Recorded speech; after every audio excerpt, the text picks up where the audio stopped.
Bueno, la idea de esta parte es por lo menos hacer un resumen de lo que se ha venido llevando adelante en la estación en cuanto a lo que es alternativas de alimentación estival. Hoy creo que de alguna manera en la mañana fue quedando dentro de los planteos, bueno, qué hacer, qué tipo de cordero, en fin, creo que de alguna manera se fueron dando elementos para integrar esta temática, que en definitiva nosotros lo hemos pensado de un abordaje de lo que se mencionaba, es decir, qué cosas podemos incorporar a los efectos de un mejor manejo de las pasturas en un momento del año donde puede ser complicado el uso de ovino y la persistencia de las pasturas. Entonces,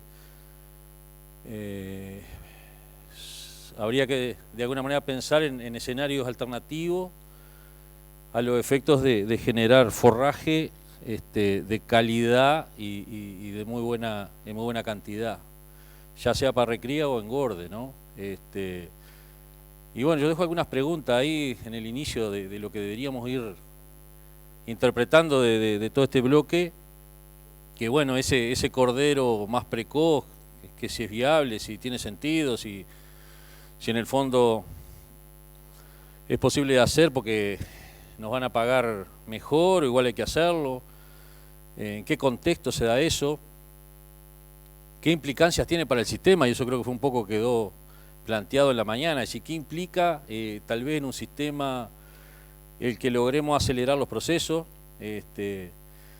Y bueno, desde mi lado tal vez un poco una mirada más del lado de pasturas, pero tratando de identificar algunas opciones que pueden existir a los efectos de cumplir con parte de su objetivo. Es decir, nosotros en estos últimos 6, 7 años tal vez hemos estado explorando algunas cosas nuevas, de especies, oportunidades, otras conocidas, con ese foco más asociado al verano, ¿no?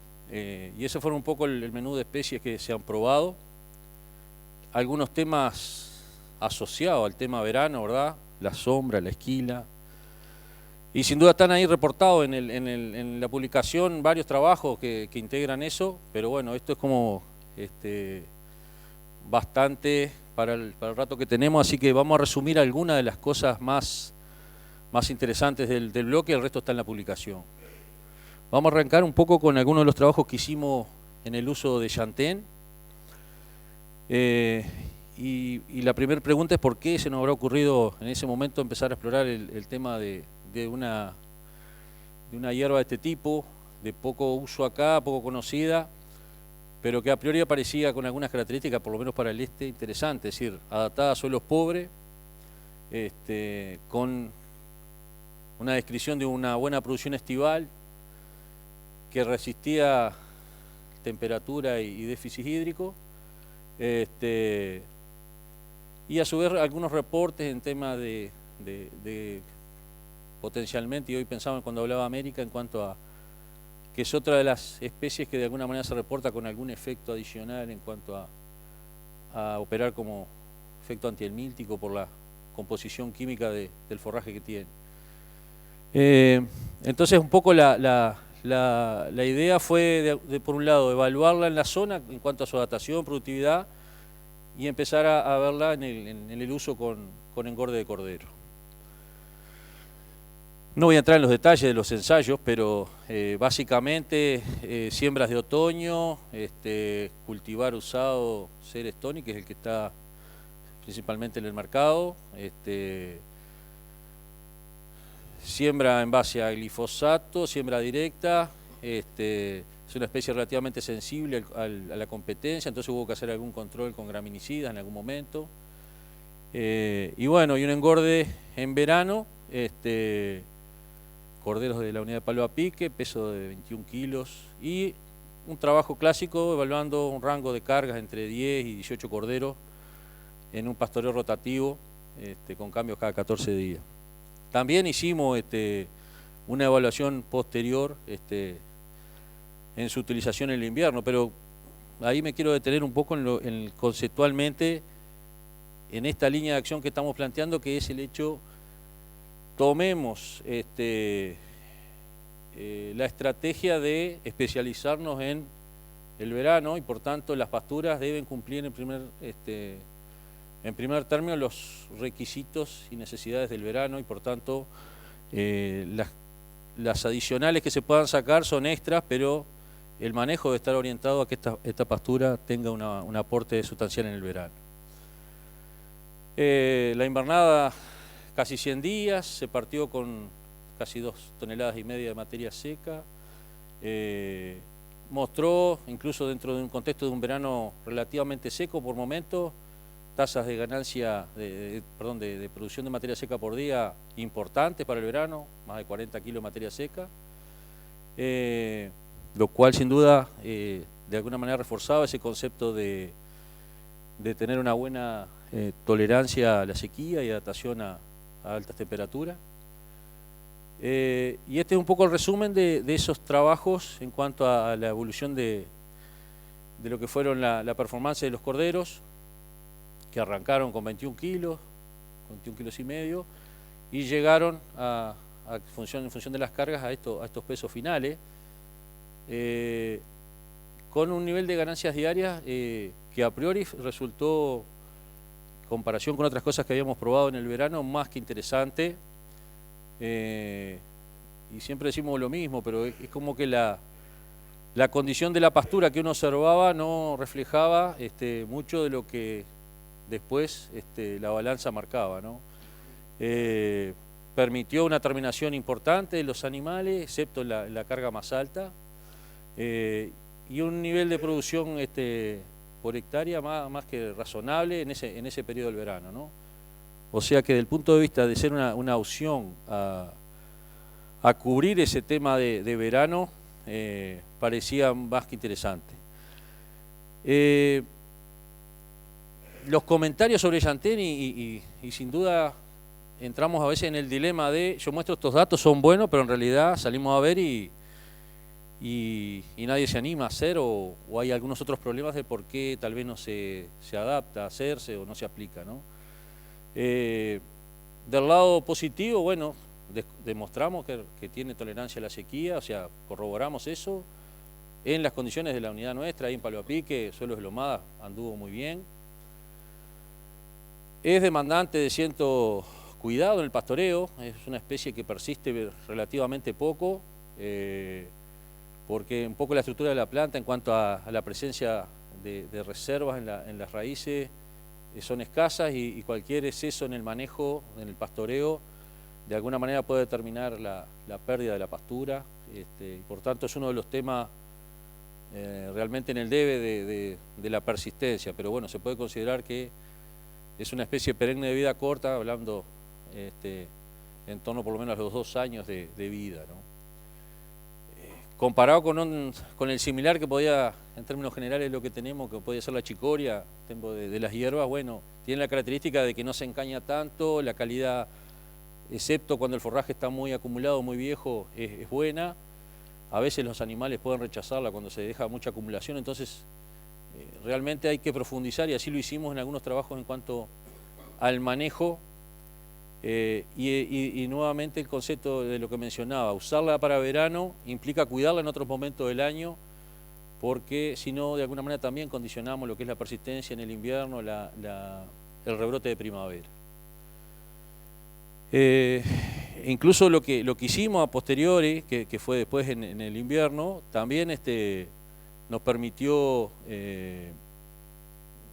aumentar la producción de peso vivo en el total del año, de los datos que habíamos visto, lo cual sin duda fue bien interesante e incluso responde muy bien al nitrógeno, por tanto puede actuar muy bien incluso en el invierno. Pero sigo haciendo la salvedad de que si el punto de trabajo es el verano, el resto del año deberíamos tener cierta consideración en el uso. Siguiendo dentro de las novedades, diríamos, que nos empezamos a animar a probar con este foco del verano, sin duda hay todo un tema, un capítulo asociado a lo que son los nabos forrajeros que hemos transitado en este tiempo, ¿no? Y acá un poco está el detalle de lo que ha sido la línea de trabajo, desde evaluar cultivares de distinto tipo, ambiente, la dotación. Aparece un tema que no es menor, que es todo el tema de cómo le suministramos la fibra a los efectos de balancear la dieta a los animales, cómo se comportan los animales, porque realmente hay todo un proceso de acostumbramiento. Hay también algunos datos de calidad de los productos, de los corderos que fueron a frigorífico. Y también nos metimos, y creo que fue bien interesante, algunas validaciones a nivel de la unidad experimental, ya a escala más comercial, y también con los productores, incluso apoyando parte de lo que fue la evaluación de la raza Texel que tiene la prueba ahí en Tupambaé. Y bueno, un par de años hicimos experiencia ya a nivel comercial, en la condición de los productores, y algunos registros en ese sentido. ¿Por qué y en otros lados del mundo se usa los nabos forrajeros? Que pueden ser usados tanto en invierno como en verano, pero bueno, volvemos al foco de lo que nos planteamos. Queremos forraje de alto contenido de energía y proteína, entre otras cosas, para solucionar cuando falte o no nos dé la calidad. Es recomendada en muchas situaciones para terminación, por su nivel de calidad en el forraje, y en algunos otros lados incluso tiene una ventaja desde el punto de vista de que puede ser considerado como en una rotación, como el punto de quiebre cuando uno de alguna manera tiene problemas en el suelo con temas de enfermedad y demás, porque en definitiva estamos cambiando el tipo de pasto que estamos poniendo. Entonces realmente todo lo que son el tema de enfermedades y eso de alguna manera se cortaría, y es una buena estrategia su uso en el tema de en el marco de una rotación. Ahí figuran algunos de los registros de lo que es calidad, realmente excelente, valores de digestibilidad, energía metabolizable, el problema de la baja fibra, y bueno, y por eso un poco lo que mencionábamos del tema de tener que ponerlo en forma adicional. Y sin duda que muchos de los reportes hablan, bueno, no puede ser el 100% de la dieta o no debería serlo, ¿no? Los primeros trabajos que hicimos fue tratando de evaluar el comportamiento en la unidad en Palo a Pique, siembras de mediados de noviembre, y esto es lo que produce en todo el ciclo, o sea, hasta marzo, y bueno, 8 toneladas, 8,6 toneladas, 7, 5, depende de algunos cultivares, diferencia entre cultivares. Entonces creo que la primera pregunta que nos hicimos, bueno, esto parece interesante desde el punto de vista de 7, 8 toneladas de forraje de ese nivel de calidad. Sin duda creo que hay mucho para hacer en ese periodo del año, ¿no? Entonces ahí un poco empezamos la evaluación de algunos trabajos de carga en un contexto de analizarlo en distintos momentos del estado de cultivo, ¿no? Esto hay que tomarlo en cuenta que es una especie que en definitiva uno la planta, la deja crecer, depende de las variedades en función si dan un corte o tienen rebrote. Hay especies que tienen a su vez bulbo, que también lo pueden consumir los animales. Y llegado la entrada del otoño y las condiciones de frío, el cultivo se cae realmente. Entonces ahí a ese momento hay que terminar con el campo sin nada de forraje. Entonces hay que llegar al 90-100% del uso en ese periodo, y varía realmente mucho el momento del ciclo y las respuestas animales. Entonces ahí definimos 3 momentos: temprano, intermedio, en el verano y al final del ciclo. Nos arriesgamos a probar un rango de carga entre 24 y 60 corderos, y acá un poco algunos resultados de lo que fue la respuesta a los animales, ¿no? A los 60 días que habíamos sembrado fue cuando empezó el pastoreo, 3 toneladas. Ahí ven la baja contenido de materia seca. Ganancias entre 170 y 235 gramos. Y este dato siempre es bien curioso porque a más carga dio más ganancia. Y hay una salvedad que hacer acá en este trabajo, que fue la presencia de Solanum nigrum, que estaba en cierta proporción en el cultivo, y de alguna manera hubo una preferencia por los animales. Es tóxico, Y obviamente que al haber más carga lo comieron antes y realmente desaparecieron los problemas. Y lo de la baja carga siguieron prefiriéndolo y restringió la performance. Independientemente de eso, estamos hablando de un rango de ganancia más que razonable en esa etapa, ¿no? Posteriormente, a mediados de ciclo, ahí un poco los niveles de materia seca de entrada siguieron reportándose valores de ganancias diarias, independientemente de las cargas, más que altos, 170, casi 250 gramos. Sin duda ustedes ven acá parte de lo que es la utilización por parte de los corderos, incluso este es uno de los cultivares que tiene un bulbo y cómo el cordero se va acostumbrando a incluso consumirlo, ¿no? Digo, esto en otros países muchas veces es utilizado incluso como reserva para el invierno y realmente es casi una reserva para el invierno trabajar con este tipo de material. Al final del ciclo, lo primero que aparece acá es que no tenemos datos al final con la carga de 60. Eso que vimos en el slide anterior de que los corderos pastoreaban con esa alta carga los bulbos ya temprano, de alguna manera generó algunos problemas de enfermedades y se terminó antes ese cultivo en cuanto a la disposición de forraje. Entonces las cargas más bajas sí siguieron manteniendo animales, pero ya en ese estado avanzado donde empieza a perder calidad, ya con menores ganancias, pero igualmente uno lo que pretende es, y creo que cierra bien en el ciclo de lo que puede ser el enganche con otras pasturas, un rastrojo perfecto para la siembra en comienzo de otoño, ¿no? Eso creo que también es un valor adicional de esto en cuanto a poder enseguida establecer una pastura, cultivo detrás de eso. En esos trabajos, y la bibliografía lo reporta, no debe ser el 100% de la dieta el nabo forrajero, ¿no? Por todos los temas de diarrea, en fin, baja fibra, como decíamos. El animal lleva todo un tiempo de acostumbramiento, le cuesta empezar a acostumbrar al pastoreo, en fin, lleva todo su tiempo. Primero prefiere pasto cualquiera que haya en el entorno, incluso en los alambrados. Y nosotros en el primer trabajo adicionábamos la fibra vía fardo en un lugar específico, aunque hubo realmente bajo consumo de la fibra, ¿no? Una vuelta conversando con Daniel Formoso y alguna experiencia él realizó en los trabajos que hacía en el sur, de decir, bueno, ¿por qué no se prueba? Incluso esto es más fácil desde el punto de vista de lo que puede estar a mano para un productor, adicionar un área de campo natural donde los animales de alguna manera naturalmente vayan haciendo la adición de fibra que necesitan en el sistema, ¿no? De forma de olvidarse del tema de los fardos, cosa que en algunos lugares puede ser una dificultad y si eso se logra sería una ventaja bien interesante. Entonces, bueno, definimos un sistema nosotros donde casi el 70% del área que asignábamos era el cultivo, el resto era campo natural y los animales tenían libre acceso a los dos.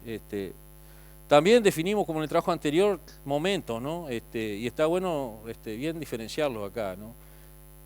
Esas dificultades al inicio de los animales adaptarse al nuevo cultivo es bien importante. Nosotros acá estamos hablando de 20 días, ¿verdad? Donde registramos pérdida en general de los animales en esa adaptación a una nueva dieta, ¿no?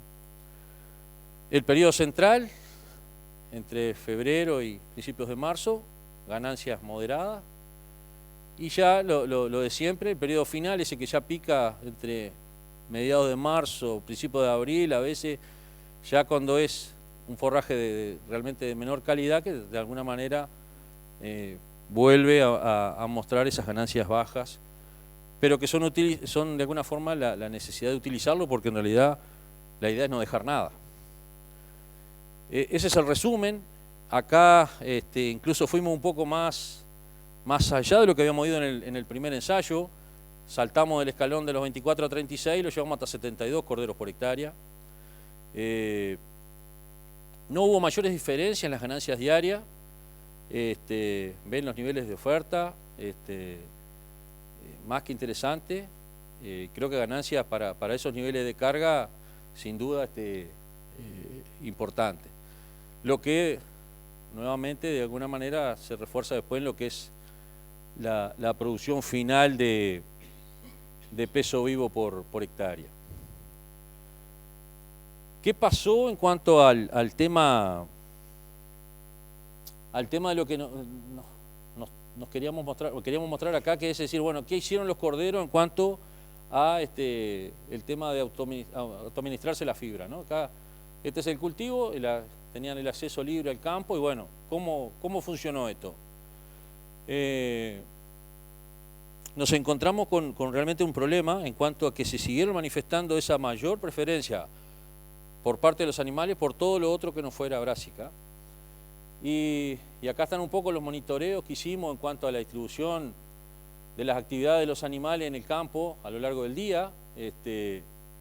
Entonces vemos que el pastoreo del campo, que es la línea más marrón, en muchos momentos del día estuvo bastante concentrado en lo que era el campo natural y menos en el cultivo.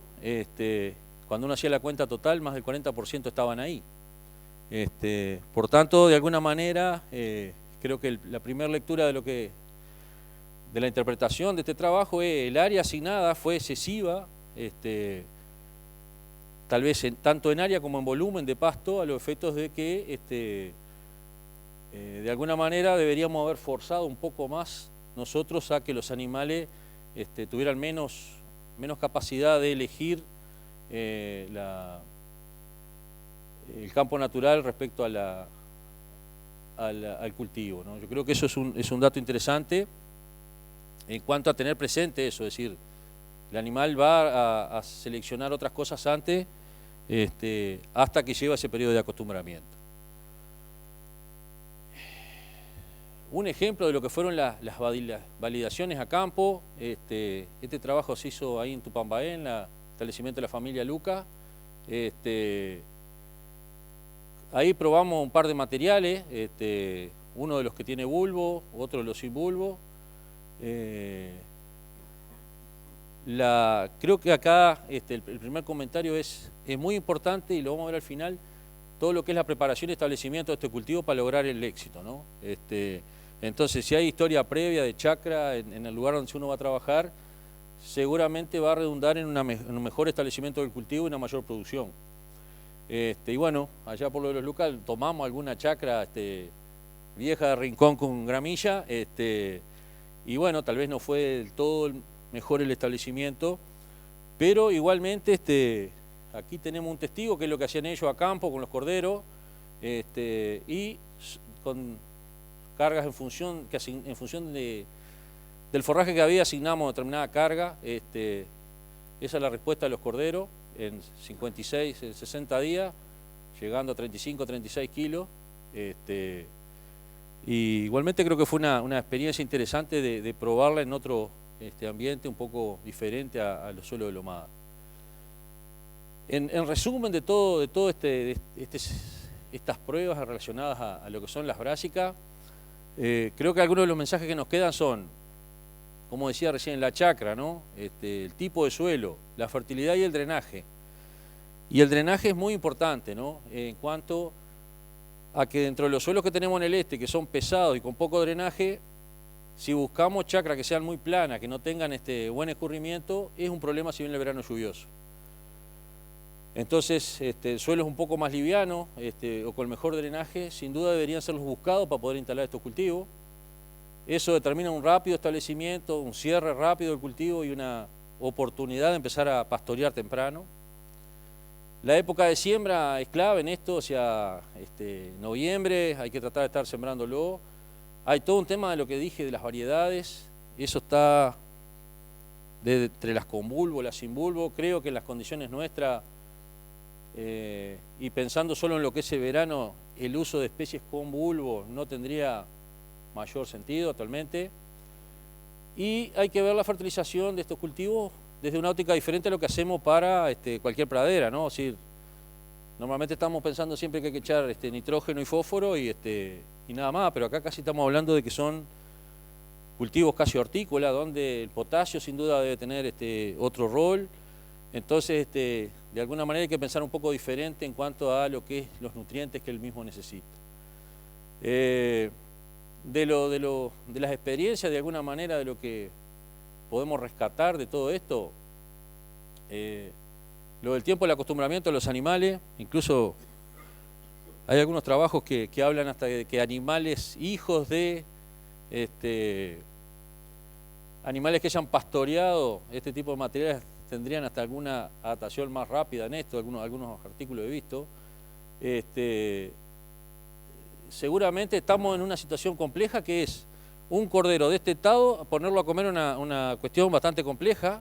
Entonces creo que el camino no es el más fácil, capaz que con otras categorías esto se facilita, pero justamente estamos con un animal que estamos detectando, enfrentarlo a este tipo de forraje también lleva, creo, ese momento de acostumbramiento.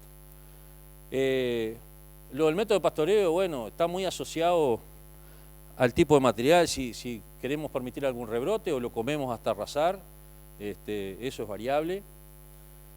De los problemas de la fibra ya hablamos, se reportan algunos problemas de intoxicación a veces por nitrato, asociado un poco a lo que hablaba hoy América, algunos problemas más, algunos problemas a veces en lo que puede ser algunos elementos,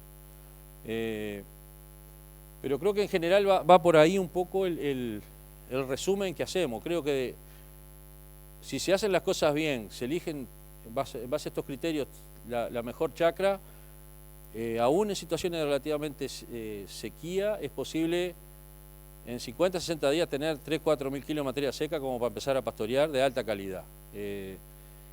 Y esto es realmente, para mí, desde el punto de vista de la aplicación, estratégico, y es algo que no es para hacer a gran escala, ¿no? Estamos hablando de pequeñas áreas que realmente deben potenciar el proceso. Pasando al último de los que quería comentar, es el caso del Lotus. Lo hemos probado también, pensado desde el verano. Un Lotus Draco de primer año, 100 días de vuelta de pastoreo, empezando en diciembre. Corderos Texel, 25 kilos, pastoreo rotativo. Buena acumulación de forraje previo al arranque del ensayo y una buena disponibilidad. Tuvimos un verano en ese año seco que planchó de alguna manera la performance en el segundo ciclo de pastoreo. Después se dieron condiciones favorables y volvimos a recuperar buenas tasas de ganancia. Y ahí ven, en efecto, 10, 20, 30 corderos. Claramente 10 y 20 anduvieron bastante por encima de la de 30 corderos.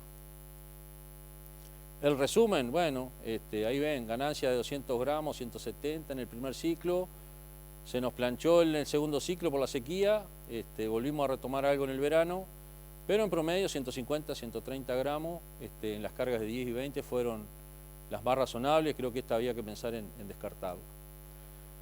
No, ya habló Fabio del tema de calidad de carne, pero es bueno mencionar algunos de los datos, están ahí reportados de lo que fueron el grado de engrasamiento, el rendimiento, la conformación de las carcasas, los niveles de terminación, tipo 1 animales, y los pesos de carcasa caliente que llegaban a los valores de 16 kilos ahí, el 100% en las dos cargas más bajas. No estoy descubriendo nada, ¿verdad?, con el Lotus, pero sin duda creo que de vuelta el concepto de lo que apliqué anterior, es decir, hacer las cosas para tener un Lotus en verano sólido a los efectos de alcanzar esto. Yo creo que ese es un poco el razonamiento más fuerte que hay que hacer. Y en definitiva, las altas cargas de alguna manera capaz que van a comprometer la persistencia en largo plazo y es parte de la ecuación que tenemos que hacer. Resumen final de algunos datos que tenemos de la estación. Bueno, distintos ensayos, ¿no? Y acá están un poco el resumen de las ganancias, dónde me paro en función de lo que quiero hacer, ¿no? Chantén, ¿no? Más de 200 gramos, las brásicas también, intermedio acá, y bueno, verdeos de verano, que hay un capítulo escrito que nosotros no vamos a desarrollar ahora, pero bueno, ganancias moderadas de mantenimiento, casi poco más, sí manteniendo altas cargas, pero de baja performance. No soy economista, pero creo que teníamos la obligación de meternos en algún número. Seguramente me van a relajar, porque te faltó la mano de obra, no pusiste los impuestos, o el no sé qué historia, o el alambrado, en fin. Así que cuento gruesa de bolichero. Ahí está un poco el resumen de los supuestos de lo que manejamos, es decir, está todo escrito en la publicación, cómo hicimos cada ensayo, qué densidad de siembra manejamos, aplicaciones de fertilizantes, en fin, todos los costos, vida útil,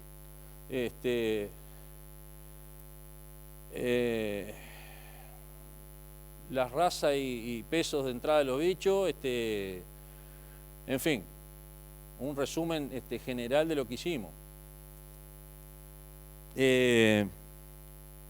Los costos, ¿ah?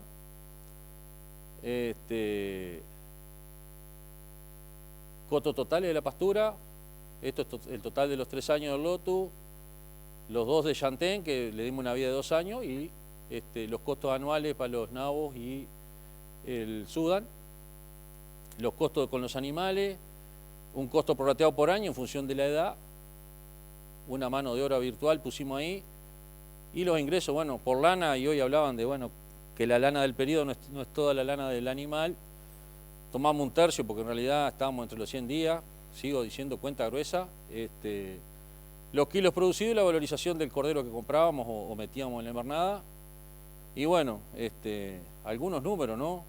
De lo que es los márgenes brutos, más acá, más allá. El Sudán empatamos, solo por mantener carga en el verano. Esta es la mejor situación de los nabos que hicimos en todos los trabajos que tenemos, con 48 corderos por hectárea, un Chantén con 15 corderos y un Lotus con 20 corderos. Seguramente es parte de lo que Bufa va a tener que resolver mañana en cuanto a la rentabilidad de estas cosas, pero sin duda hay números interesantes. Incluso el otro día cuando estábamos allá por Cerro Largo con algunas invernadas de Entrodo Blanco, estos números estaban bastante próximos. En fin, para cerrar y respetar el moderador, yo creo que sí que hay, y contestando a la primera pregunta, algunas alternativas especializadas, y vuelvo a poner acá, especializarse, desde el pasto y del que produce los corderos, ¿no? De todo ese resumen de trabajo, y hay una diferencia grande en la llegada en función de cómo partimos, ¿no? Esa carrera. Los que partíamos con 20, 21 kilos, a veces llegamos de lengua afuera a los 100 días. Cuando partimos con animales que al destete tienen un peso inicial mayor, esa diferencia de 4 o 5 kilos sin duda se traduce en una holgura después en los pesos finales. Entonces, tampoco yo creo que acá hay un tema de presupuestación forrajera, ¿no? Por eso pongo ni mucho ni poco. O podemos optar por quedarnos cortos en el pasto si ponemos demasiada carga, o en definitiva no estamos alcanzando el resultado final. No voy a entrar en algunos de los datos que están puestos en la publicación. Tema agua en verano, tema sombra, y algunas de las discusiones que en nuestro ensayo no dio diferencia, incluso algunos trabajos que hace Jorge Banchero en la estanzuela, tampoco le da diferencia del tema del con lana y sin lana, que ha sido siempre muy discutido. Y dejo de vuelta para mañana o para el bloque ahora de tarde, bueno, ¿cuánto incide la carga en ese negocio y la valorización de esos kilos flacos en el total del margen que yo mostraba? Los márgenes parecen competitivos con otras cosas que vimos, y algunos no me creerán lo que sacamos con las brásicas, pero habría que repasar los números, pero creo que hay un margen interesante. Y en definitiva, parte de lo que hoy se discutió en la mañana, es decir, Ir por este camino de hacer estas cosas para sacarnos el cordero en abril, ¿dónde impacta? En el resto. Dejo por acá.